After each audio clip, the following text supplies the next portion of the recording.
दोस्तों, कहानी की शुरुआत होती है मुगलों के सबसे बेरहम बादशाह औरंगजेब के दरबार से, जहां उसका खबरी खबर लेकर आता है कि दक्कन के महाराज छत्रपति शिवाजी की मौत हो गई है। जिस पे औरंगजेब ने कहा कि कान तरस गए पर कोई अच्छी खबर नहीं आई। शिवाजी जैसा शत्रु अब कहां मिलेगा। जिसके बाद सीन शिफ्ट होता है 31 जनवरी 1681 बुरहानपुर में, जो सोने की खान के नाम से भी जाना जाता था। यहाँ एक सैनिक खान समान को कहता है कि शिवाजी की मौत के बाद हमारा खजाना तेजी से भर रहा है। जिस पे खान जमान ने कहा कि अब हम पर कोई हमला नहीं कर सकता। पर तभी हमें देखने को मिला कि मराठाओं की फौज ने मुगलों पर हमला कर दिया। इस हमले को लीड कर रहे थे छत्रपति शिवाजी के बेटे छत्रपति संभाजी महाराज, जो अकेले ही जंग के मैदान में उतर दुश्मनों से लड़ने लगे। उन्होंने और उनकी सेना ने मुगलों को मार गिराया। जिसके बाद संभाजी खान जमान के पास जाते हैं, पर उसने उन्हें चकमा देकर एक तहखाने में गिरा दिया, जहां पर एक शेर था जो संभाजी पर हमला करने की कोशिश करता है। पर संभाजी ने उसे भी मार गिराया और संभाजी ने खान जमान को कहा कि कह देना अपने मालिक से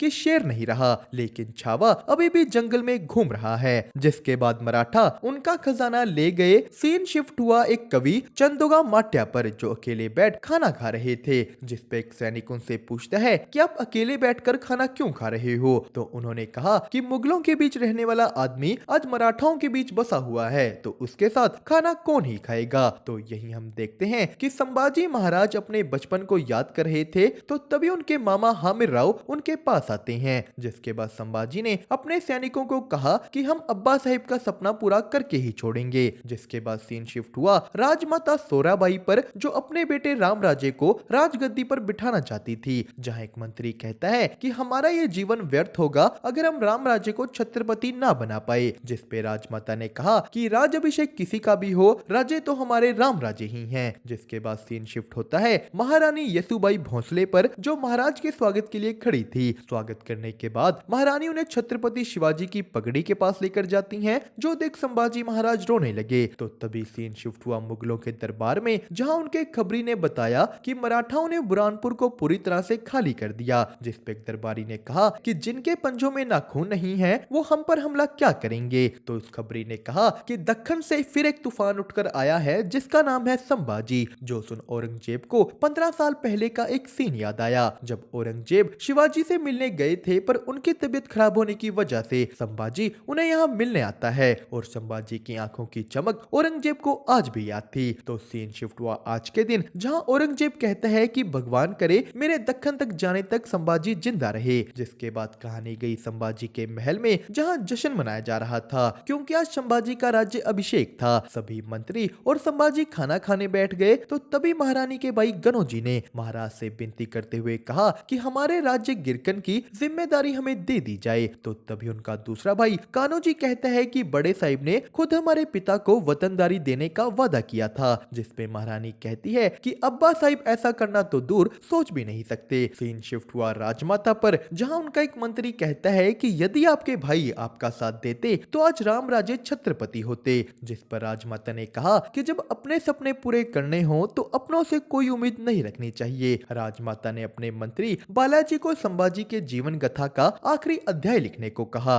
जिसके बाद हमने देखा कि चंदोका माट्या को किसी ने खबर ला कर दी। ये खबर थी कि औरंगजेब का बेटा अकबर संभाजी महाराज से मिलना चाहता है। दरअसल अकबर औरंगजेब को मारकर खुद गद्दी पर बैठना चाहता था। तो तभी वहां संभाजी का एक खबरी बहारजी वासुदेव के रूप में आए, जो बताते हैं कि 8 लाख की फौज, 50,000 घोड़े, 30,000 हाथी इतिहास में पहली बार किसी को ढूंढने निकले हैं। जिस पर संभाजी ने बहारजी को कहा कि अगर वो कहीं भटक भी जाएं तो उन्हें वापस हमारी ओर मोड़ देना। तो तभी सीन शिफ्ट हुआ महारानी पर, जो संभाजी को बताती हैं कि वो पेट से हैं। जिसके बाद संभाजी अकेले ही नियत थे अकबर को मिलने गए, जहां पर उन पर मुगलों के सैनिकों ने हमला कर दिया, पर संभाजी ने उन्हें मार गिराया। तो तभी वहां अकबर आकर बोला कि मैं तो सिर्फ ये देखना चाहता था कि आप संभाजी हैं या कोई बहरूपिया। जिस पर संभाजी कहते हैं कि आप हमसे क्यों मिलना चाहते थे। तो अकबर ने कहा कि हम आपकी मदद लेकर अपना मकसद पूरा करना चाहते हैं, जिस चीज के लिए संभाजी साफ मना कर देते हैं। तो तभी अकबर उन्हें राजमाता का भेजा हुआ एक खत दिखाता है, जिसमें लिखा था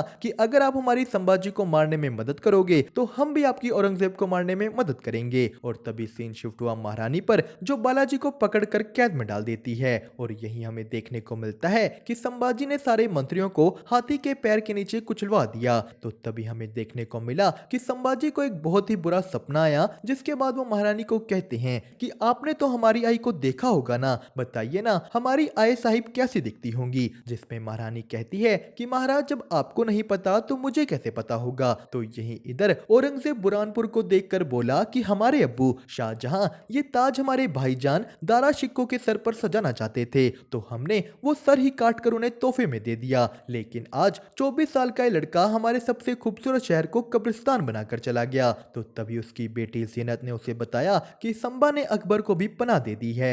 जो सुन औरंगजेब बोला कि हमारे पूरे खानदान की लाश पर चढ़कर हमने ये ताज पहना था और इसे दोबारा तभी पहनेंगे जब संबा को मार डालेंगे। सीन शिफ्ट हुआ एक पहाड़ पर, जहां मुगलों की सेना ने एक लड़की को जिंदा जलाकर मार डाला। जिसके बाद संभाजी का खबरी बाहिर जी उन्हें बताता है कि मुगलों की फौज दक्कन पहुंच चुकी है और उसने लोगों और बच्चों को मार डाला। दक्कन के हर एक कोने में लाशें ही लाशें दिखाई दे रही हैं। तो यही औरंगजेब की बेटी ने कहा कि जितने उनके सिपाहियों की संख्या है उतने तो हमारे यहाँ बावर्ची हैं। इधर संभाजी और उनके मंत्री औरंगजेब की सेना को, जो अलग अलग राज्य में फैली हुई थी, उनको मारने का प्लान बना रहे थे। संभाजी कहते हैं कि हमें सिर्फ अकल से नहीं बल्कि बल से उन्हें हराना होगा। तो तभी एक मंत्री बोला कि हम 25,000 हैं पर 25 लाख से कम नहीं, हम सबको मार गिराएंगे। और यही हमें देखने को मिला कि राजमाता बहुत बीमार थी। संभाजी उनका आशीर्वाद लेकर चले जाते हैं। जिसके बाद सीन शिफ्ट हुआ कोंकान के जंगलों में, जहां मराठा ने वानर सेना की तरह मुगलों पर हमला कर दिया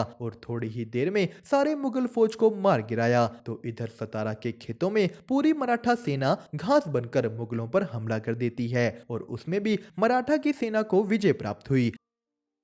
सीन शिफ्ट होता है 1681 रायगढ़ किले में, जहां राजमाता का देहांत हो गया। यही संभाजी हामिर राव की बेटी तारा का हाथ राम राज्य के लिए मांग लेते हैं। तो तीसरी लड़ाई होती है जलना के जंगलों में, जहां मराठे औरतों का भेष लेकर आते हैं और सभी इस मुगल सेना को मारकर एक सेना को साड़ी पहनाकर औरंगजेब के पास भेज देते हैं, जिसने उन्हें वहीं जान से मार डाला। अगली लड़ाई हुई कोल्हापुर में, जहां मराठाओं की सेना ने जमीन से भूकंप की तरह निकल मुगलों को खत्म कर दिया। पांचवी और आखिरी लड़ाई होती है नासिक में, जहां मराठे पानी में से मगरमच्छ की तरह निकल सारी मुगल सेना को निगल लेते हैं। सीन शिफ्ट हुआ औरंगजेब पर, जिसे बेचैनी के कारण नींद भी नहीं आ रही थी। तो यहीं सुबह उनका खबरी उन्हें अकबर का पता बताता है, जिस पे जीनत ने कहा कि अकबर की तरह दक्कन में भी कोई होगा जिसे अपने घर में ही घुटन होती होगी, ढूंढो उसे। इधर सीन शिफ्ट होता है अकबर पर, जिसके ऊपर भी मुगलों ने हमला कर दिया था। उसने अपने आप को बचाने की कोशिश की पर आखिर में मराठाओं की सेना ने ही उसे बचाया। तो इधर जीनत बोली कि हमें वो इंसान मिल गया है जो मराठों में बरसों से गैर महसूस कर रहा है। जिसके बाद सीन शिफ्ट हुआ कुछ साल आगे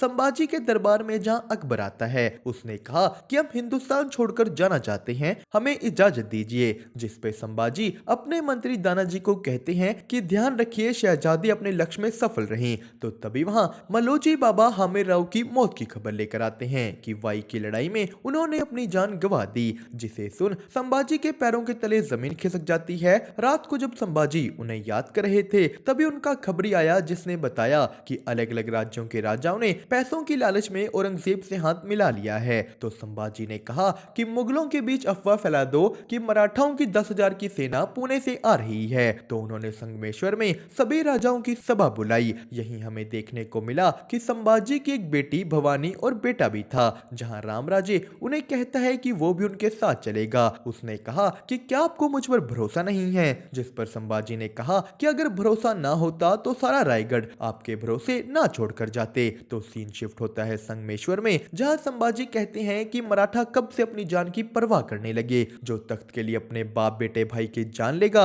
वो हमारा ईमान क्या खरीदेगा। उन्होंने कहा कि कल शाम तक स्वराज का हर एक सैनी यहाँ संगमेश्वर में होना चाहिए। रात को मराठाओं की सेना अंबे घाट से आग की तरह औरंगजेब की तरफ जाएगी। जिसके बाद मलोजी देखते हैं कि मुगलों की सेना अंबे घाट से होते हुए संभाजी के पास आ रही है। जिस पर उनका बेटा बोला कि संगमेश्वर का सबसे छोटा रास्ता अंबे घाट से होता जाता है, ये मुगलों को कैसे पता। तो यही हमें पता लगता है कि वो गद्दार और कोई नहीं बल्कि गनोजी और कान्होजी हैं। और यही मलोजी और उनके बेटे ने महल में आकर बताया कि मुगलों ने हम पर हमला कर दिया है। जिस पर चंदोगा माट्या ने संभाजी को आकर बताया कि गनोजी और कान्होजी ही गद्दार हैं, जिसके बाद मराठा और मुगलों की लड़ाई शुरू होती है, जहां मुगलों की सेना ने अंताजी को मार डाला, पर मराठाओं ने फिर भी बहुत बहादुरी से लड़ाई जारी रखी और थोड़ी देर बाद ही एक एक करके धनाजी, मालोजी और चंदोगा माट्या भी अपनी जान गंवा देते हैं, जिसपे महाराज संभाजी संताजी को गले से उतारकर एक माला देते हैं और कहते हैं कि महारानी को जाकर ये दीजिए, ये हमारा आदेश है। संभाजी महाराज अकेले ही सारी सेना से लड़ने लगे, पर तभी कान्होजी ने कहा कि जब तक उनके हाथ खुले हैं वो काबू में नहीं आएंगे, जिसपे मुगलों ने उनके हाथ बांध दिए। पर संभाजी महाराज अभी भी मुगलों के हाथ नहीं आ रहे थे। पूरी मुगल सेना एक साथ आकर उन्हें काबू करने की कोशिश कर रही थी, पर संभाजी महाराज अभी भी लड़ रहे हैं। तो तभी एकदम से चंदोगा मात्या को होश आ गया। वो संभाजी की मदद करने की कोशिश करते हैं, पर मुगल सैनिकों की संख्या के आगे संभाजी और चंदोगा मात्या की हिम्मत कम पड़ने लगी। तो दूसरी तरफ संभाजी के कैद होने की खबर औरंगजेब को मिलती है। तो ये खबर पता लगते ही वो सीधा अपने ताज के पास गया, पर यही इधर स्त्री सखी को संभाजी महाराज की माला मिलती है। राम राजे संभाजी महाराज को जाकर बचाने की बात करने लगे थे, तो उनके मंत्रियों ने उन्हें कहा कि ऐसा करना मुमकिन नहीं, जिसपे श्री सखी बोली कि अब तक औरंगजेब महाराज से दूर होकर भी चैन की सांस नहीं ले पा रहा था, पर अब वो उनके पास होगा। सीन शिफ्ट हुआ औरंगजेब पर, जहां संभाजी महाराज शेर की तरह दहाड़ रहे थे। सैनिकों का एक पूरा समूह उन्हें काबू नहीं कर पा रहा। ऐसा लग रहा था कि मानो एक शेर को बांध कर ले जाया जा रहा हो। औरंगजेब संभाजी महाराज के सामने आया। वो उन्हें ऐसे देख खुश हो रहा था कि आखिरकार तुम मेरे सामने आ ही गए। तो संभाजी महाराज का जोश और जुनून औरंगजेब की कैद में होकर भी बरकरार था। जो चीज औरंगजेब को बिल्कुल भी पसंद नहीं आती, वो संभाजी महाराज को टॉर्चर करवाता है। सबसे पहले उसने संभाजी महाराज के घनिष्ठ मित्र चंदोगा मात्या को मरवाया, तो अगले दिन उनकी उंगलियों से नाखून निकलवाए। यहाँ संभाजी महाराज का दर्द श्री सखी भी महसूस कर पा रही थी। वो और संभाजी महाराज दूर दूर से दिल दिल में एक दूसरे से बात करते हैं। उनका रिश्ता मानो शिव और पार्वती जैसा हो। तो मुगल सेना ने अगले दिन संभाजी महाराज के ऊपर नमक लगाया, पर उनके मुंह से एक उफ तक ना निकली। औरंगजेब के कान संभाजी महाराज की चीख सुनने को तरस गए। संभाजी महाराज की आंखों में डर का नामो निशान नहीं था। तो औरंगजेब ने उनकी आंखें निकलवा दी, पर वो तब भी एक शब्द नहीं बोलते, जिसपे औरंगजेब के एक मंत्री ने कहा कि हमारे यहाँ ऐसे योद्धा पैदा क्यों नहीं होते। तो औरंगजेब अपनी पूरी सेना को यहाँ से बाहर निकाल अकेला संभाजी महाराज से बात करता है कि हमसे हाथ मिला लो, अपना धर्म बदल कर मुगलों की तरफ आ जाओ। तो संभाजी महाराज बोले कि तुम हमसे हाथ मिला लो, हम तुम्हें धर्म बदलने को भी नहीं बोलेंगे। जो सुन औरंगजेब संभाजी महाराज की जीभ निकलवा देता है। इतना दुख बिना उफ किए सह संभाजी महाराज पूरे हो गए। तो यहीं इधर इसके साथ राम राजे का राज्य अभिषेक किया जाता है। राम राजे भी अपने बड़े भाई के कदमों पर चलने को तैयार थे। तो औरंगजेब के पास ये खबर पहुंचाई गई कि छत्रपति अभी भी जिंदा है। जो सुन औरंगजेब अपने मंत्री को ही गुस्से में मार डालता है कि काश हमारी भी बस एक औलाद संभा जैसी होती, मैं हिंदुस्तान क्या पूरी दुनिया जीत लेता। दोस्तों, इसी के साथ हमारी ये कहानी हुई यहीं पर खत्म। आपको इसकी एक्सप्लेनेशन कैसी लगी हमें कमेंट करके जरूर बताएं। साथ ही साथ वीडियो को लाइक और चैनल को सब्सक्राइब करना मत भूलिएगा।